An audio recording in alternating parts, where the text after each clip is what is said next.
Okay, well, welcome to the second stop on the Downtown History and Beer Tour. We're here at the Telegraph Taphouse on newly renovated Festival Square. It looks absolutely fantastic downtown. Fantastic. And we're here today to sample Delirium Tremens, a beer out of Belgium that comes from the Hague Brewery. And the Hague Brewery was started in 1906, so very nice historic beer. I think still recent for Belgium. And it was started by Leon Hague, an absolutely beautiful beer, one of my favorites. And if you're down in Brussels, there's a cafe called Delirium Tremens, the cafe, where you can get over 2,400 beers on their catalog, which is absolutely phenomenal. Yeah, that's a lot of choice, when we think about it. So what do you think, George? Well, Roy, this, as you said, is a primo beer. This is one of the best beers in the world by all sorts of critics. And if you look at the beer itself, it's a nice, clear, golden color. It's got a little bit of a white head on it. Because of the alcohol in it, this is a stronger beer. It's an 8.5% beer. You don't usually get too much froth or head or whatever you want to call it on a beer like this. But talk about flavor. Oh man, the flavor's in it. Let's take a sip of this, George. You want to get that smell too. Swirl it around. George is always big on the aroma here. Yes, indeed. There we go. You'll notice off the top that it's almost got a bit of a sweetness to it. That's sort of the malts that are coming through, and that's one of the things that contributes to the flavor. It's a little more on the malty side as opposed to the hoppy side, which is sort of the bitterness. Absolutely, and right away it's got a very fresh feel, very good carbonated mouthfeel that goes down, and I love how it, like when you sip it, it translates into a next sip really good. It does. Like it's a flowing beer, and when you think of 8.5, that's a high level in Canadian standards, but in Belgium this would be just a regular run-of-the-mill ABV for a beer, as you get up to like some of them are like 13, 14%. Belgium is one of the primo brewing countries in the world. I don't know how many different breweries and brands of beer that they make, but they've got a lot of original style beers there as well.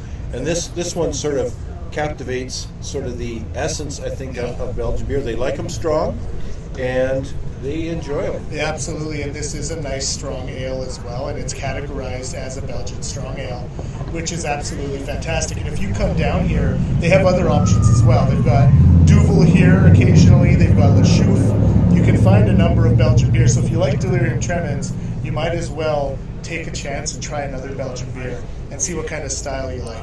And one of the great things is if you actually have it served in the traditional Delirium Tremens glass.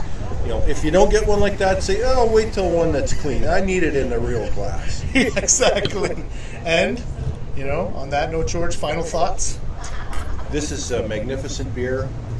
Take your time sipping it for two reasons, because it's strong, but also enjoy those lingering flavors. Yeah, absolutely. Wonderful beer, wonderful location. Come on down to the Telegraph Taphouse. Enjoy this beer, and tell them George and Roy sent you. So the name Telegraph Taphouse gives you a sense of the history of this building. The Canadian Pacific Railway built this building in 1937 as the telegraph office, moving their location here from the Marquis Hotel. Telegrams of the day were received through Morse code, and then they were typed out here in the office. And then they were given to telegraph boys. So these would often be young boys, some of them doing their first job, who would take the telegram and race it to your office, your business, your hotel, wherever, racing around Lethbridge on their bicycles. But simply imagine being one of those young boys who during the Second World War might be delivering a telegram that's telling a family that their loved one is missing in action overseas. Another job that boys could have here at the telegraph office was actually also a call boy. What the call boys did, similar to the telegraph boys, they would race the telegram off, but in this case they would go over to the CPR crews and let them know of their time schedule. So they would call them to work. It's at this location that CBC, Canadian Broadcasting Corporation, first came to Lethbridge. In 1938, it started that CBC News would come over the CPR lines, would be fed here in, and then after passing through several repeaters here in the telegraph office, would head off to the local station, which would be CJLC. With changing telecommunications, this stayed as the telegraph office until the late 1970s. It then turned into a retail business and then became Nesbitt Burns.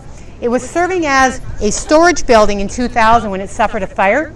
In 2001-2002, the downtown BRZ renovated the building and turned it into their office.